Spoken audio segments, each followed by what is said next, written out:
माली ने दबे हुए आदमी से कहा, तुम्हारी फाइल चल रही है, उम्मीद है कल तक फैसला हो जाएगा। दबा हुआ आदमी कुछ नहीं बोला।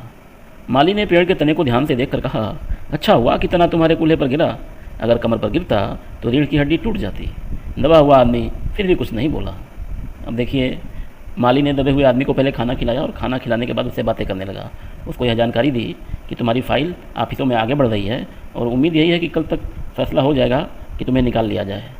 यह सुनकर दबा हुआ आदमी कुछ बोलता नहीं है।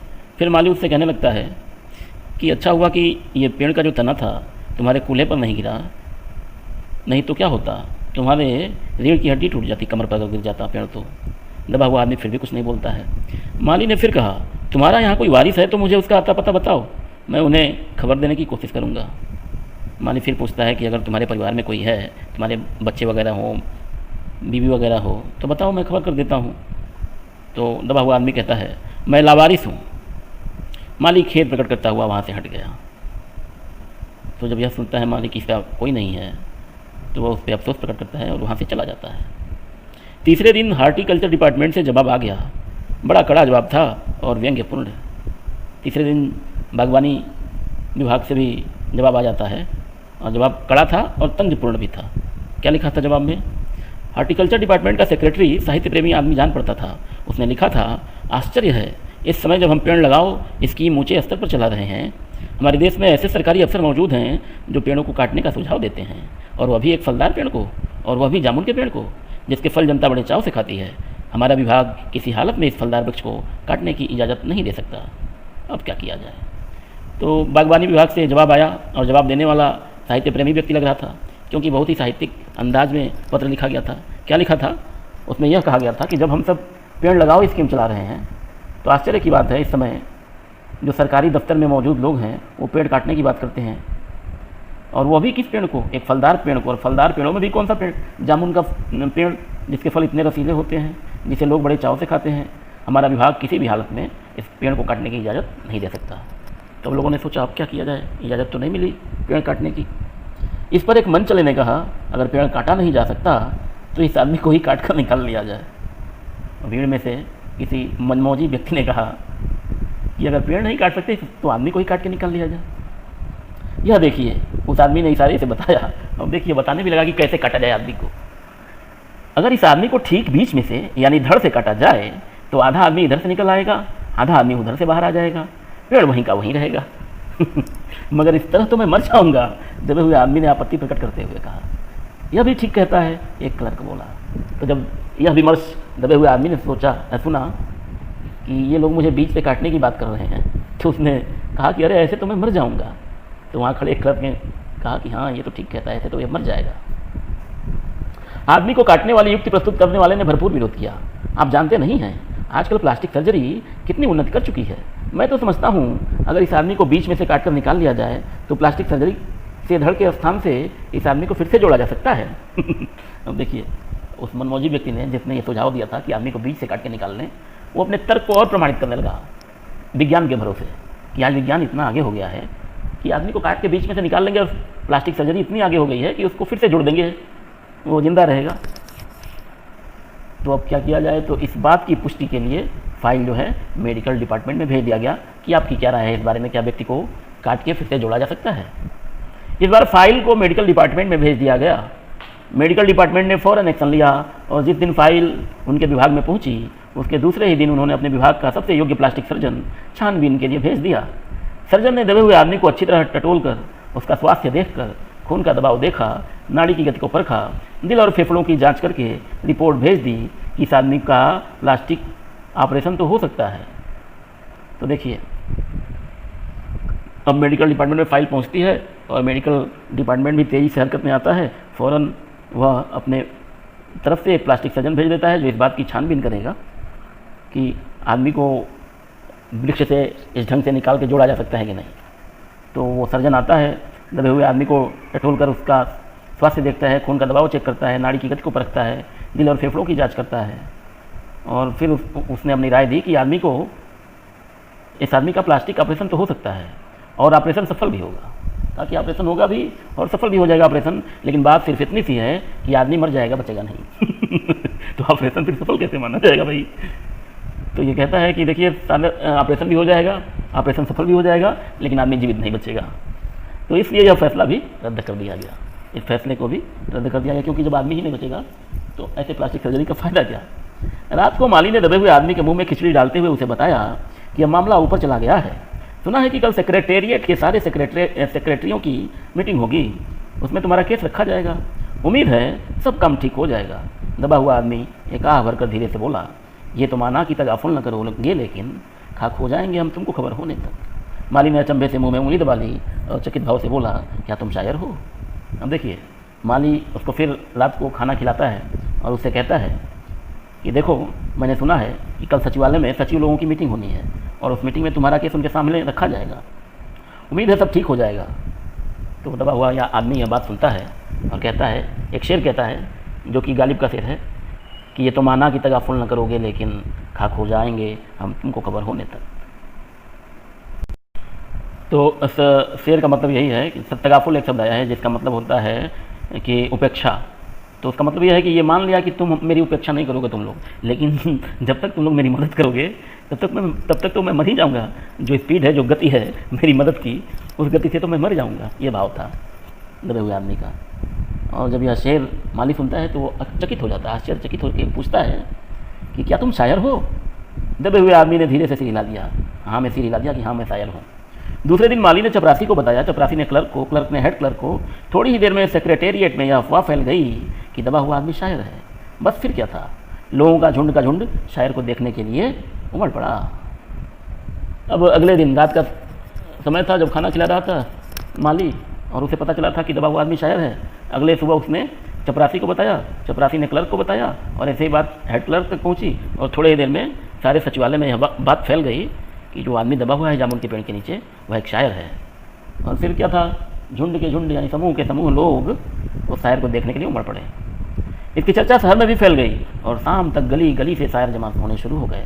हम देखिए भाई, बात पूरे शहर में फैल गई कि दबा हुआ व्यक्ति शायर है, जो जामुन के पेड़ के नीचे दबा है वह व्यक्ति शायर है। और फिर क्या हुआ, अपनी जाति के व्यक्ति को देखने के लिए दूर दूर से अनेक प्रकार के कवि वहाँ जमा होने शुरू हो गए। इतने सारे कवि लोग वहाँ उपस्थित हो गए, इकट्ठे हो गए कि कवि सम्मेलन जैसा माहौल बन गया। सेक्रेटेरिएट के कई क्लर्क और अंडर सेक्रेटरी तक जिन्हें साहित्य और कविता से लगाव था रुक गए। यानी बहुत सारे कवियों को देख करके सचिवालय के क्लर्क और अंडर सेक्रेटरी लोग वहाँ रुक गए कि इतने सारे कवि जमा हुए हैं तो हो सकता है मुशायरा या कवि सम्मेलन ही हो जाए। कुछ शायर दबे हुए आदमी को अपनी कविताएं और दोहे सुनाने लगे। लो भाई, कविताएं शुरू भी हो गई, कुछ लोग चालू हो गए अपनी रचनाओं को लेकर के। कई क्लर्क उसको अपनी कविता पर आलोचना करने को मजबूर करने लगे। और यहाँ क्लर्क भी पीछे नहीं थे, वो भी अपनी स्वलिखित कविताओं को उस दबे हुए आदमी को सुना रहे थे और पूछ रहे थे कि इसमें क्या क्या कमियां हैं, बताओ, आलोचना करो हमारे कविता की, इसमें क्या दोष है। जब यह पता चला कि दबा हुआ आदमी एक कवि है तो सेक्रेटेरिएट की सब कमेटी ने फैसला किया, चूँकि दबा हुआ आदमी एक कवि है इसलिए इस फाइल का संबंध न एग्रीकल्चर डिपार्टमेंट से है न हार्टिकल्चर डिपार्टमेंट से, बल्कि सिर्फ कल्चरल डिपार्टमेंट से है। कल्चरल डिपार्टमेंट से अनुरोध किया गया कि जल्द से जल्द इस मामले का फैसला करके अब आगे कवि को इस फलदार पेड़ से छुटकारा दिलाया जाए। अब देखिए, जब यह पता चला कि यह दबा हुआ आदमी शायर है, कवि है, तो कमेटी ने, उप समिति ने यह फैसला किया कि चूँकि दबा हुआ आदमी एक कवि है इसलिए इस फाइल का संबंध न कृषि विभाग से है न बागवानी विभाग से है, बल्कि इसका संबंध सांस्कृतिक विभाग से है। तो सांस्कृतिक विभाग से अनुरोध किया गया कि जल्द से जल्द मामले पर अपना फैसला दें और इस अभागे कवि को इस पेड़ के नीचे से छुटकारा दिलाएं। फाइल कल्चरल डिपार्टमेंट के अनेक विभागों से गुजरती हुई साहित्य अकादमी के सेक्रेटरी के पास पहुंची। बेचारा सेक्रेटरी उसी समय अपनी गाड़ी में सवार होकर सेक्रेटेरिएट पहुंचा और दबे हुए आदमी से इंटरव्यू लेने लगा। अब देखिए, कल्चरल डिपार्टमेंट यानी सांस्कृतिक विभाग में फ़ाइल पहुंचती है और साहित्य अकादमी का जो सचिव होता है उसके पास जब फाइल जाती है तो वह सचिव तुरंत गाड़ी में सवार होता है और सचिवालय पहुंचता है और दबे हुए आदमी से पूछताछ करने लगता है। क्या पूछताछ हो रही है, तुम कवि हो, उसने पूछा। तो दबे हुए आदमी ने उत्तर दिया, जी हाँ। तो फिर वहाँ से पूछते हैं कि किस उपनाम से शोभित हो, उसने कहा ओश। अब देखिए, जो रचनाकार लोग होते हैं उनका एक उपनाम भी होता है, नाम तो होता है, उपनाम भी होता है। जैसे कोई मनोज और मिश्रा तो एक सरनेम होता है और एक मुख्य नाम होता है, तो ऐसे ही कवि लोग लिखते हैं अपनी कविताओं को तो अपना एक उपनाम भी रख लेते हैं। जैसे आपने नाम सुना होगा सच्चिदानंद हीरानंद वात्स्यायन, ये नाम है, और उपनाम क्या है, अज्ञेय। सच्चिदानंद हीरानंद वात्स्यायन अज्ञेय, या जैसे सूर्यकांत त्रिपाठी ये नाम है और निराला ये उपनाम है, तो सूर्यकांत त्रिपाठी निराला। वैसे ही उसने पूछा कि किस उपनाम से शोभित हो, यानी किस नाम से कविता लिखते हो। उसने कहा ओश, यानी ओश नाम से कविताएं लिखता है वो। ओश?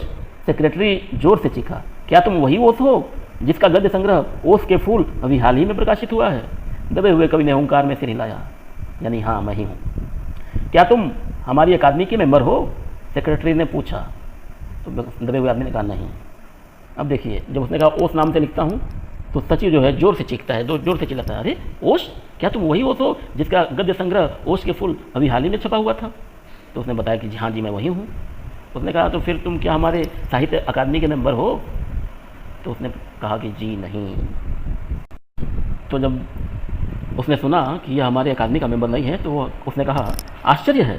सेक्रेटरी जोर से चीखा, जो सचिव था साहित्य अकादमी का वो जोर से चिल्ला पड़ा, क्या आश्चर्य की बात है, इतना बड़ा कवि, ओश के फूल का लेखक और हमारी अकादमी का मेंबर नहीं है। उफ, कैसी भूल हो गई हमसे, कितना बड़ा कवि और कैसी अंधेरी गुमनामी में दबा पड़ा है। तो सचिव साहब आश्चर्य जताने लगे कि इतना बड़ा कवि और हमारे क्लब का मेंबर नहीं है, हमारी अकादमी का सदस्य नहीं है, बेचारा गुमनामी में जीवन जी रहा था। गुमनामी में नहीं, एक पेड़ के नीचे दबा हूँ, कृपया मुझे इस पेड़ के नीचे से निकालिए। तो उनकी बातों को सुनकर के उस कवि ने, जो पेड़ के नीचे दबा हुआ था, बोल पड़ा कि अभी मैं गुमनामी में तो नहीं हूँ, फिलहाल मैं पेड़ के नीचे हूँ और दबा हुआ हूँ, तो कृपा करके मुझे इसके नीचे से निकाला जाए, अभी बंदोबस्त करता हूँ। सेक्रेटरी फ़ौरन बोला और फ़ौरन उसने अपने विभाग में रिपोर्ट की। तो सचिव साहब कहते हैं कि जी बिल्कुल, अभी आपको निकालने का बंदोबस्त मैं करता हूँ। और फिर उसने अपने विभाग में इस बात की रिपोर्ट की। दूसरे दिन सेक्रेटरी भागा भागा कवि के पास आया और बोला, मुबारक हो, मिठाई खिलाओ, हमारी सरकारी साहित्य अकादमी ने तुम्हें अपनी केंद्रीय शाखा का मेंबर चुन लिया है, यह लो चुनाव पत्र। अब देखिए विडम्बना, उन्हें इस बात की खुशी है सचिव साहब को कि हमने इस बंदे को अपने साहित्य अकादमी का मेंबर नियुक्त कर लिया, और उस बात की मिठाई खाना चाह रहे हैं वो दबे हुए आदमी से। तो वो क्या कहता है, मगर मुझे इस पेड़ के नीचे से तो निकालो, दबे हुए आदमी ने करा कर कहा। तो दबे हुए आदमी ने कराते हुए कहा कि पहले तो मुझे इस पेड़ के नीचे से निकालो, फिर देखा जाएगा मिठाई खिलानी है कि नहीं खिलानी है। उसकी सांस बड़ी मुश्किल से चल रही थी और उसकी आंखों से मालूम होता था कि वह घोर पीड़ा और दुख में पड़ा है। क्योंकि उस व्यक्ति को दबे हुए काफ़ी समय हो गया था, इसलिए अब उसे सांस लेने में भी दिक्कत हो रही थी और उसकी आंखों को देखने से ऐसा प्रतीत हो रहा था कि वह बहुत दुख में है। यह हम नहीं कर सकते, सेक्रेटरी ने कहा, और जो हम कर सकते थे वो हमने कर दिया। बल्कि हम तो यहाँ तक कर सकते हैं कि अगर तुम मर जाओ तो तुम्हारी बीवी को वजीफ़ा दे सकते हैं, अगर तुम दरख्वास्त दो तो हम वह भी कर सकते हैं। मैं अभी जीवित हूँ, कभी रुक कर बोला, मुझे जिंदा रखो। अब देखिए, वृक्ष के नीचे दबा हुआ आदमी जब यह कहता है कि मुझे यहाँ से निकालो, तो साहित्य अकादमी के सचिव साहब कहते हैं कि यह हमारे बस की बात नहीं है, हम ऐसा नहीं कर सकते। जो हम कर सकते थे वो हमने कर दिया, यानी तुम्हें साहित्य अकादमी विभाग का सदस्य बना दिया गया है, वो हमारे बस में था, हमने वह कर दिया। और हम तो ये भी कर सकते हैं कि तुम्हारे मरणोपरांत तुम्हारी बीवी को वजीफ़ा दे सकते हैं, लेकिन इसके लिए तुम्हें दरख्वास्त देना पड़ेगा, फॉर्म भर के सबमिट करना पड़ेगा।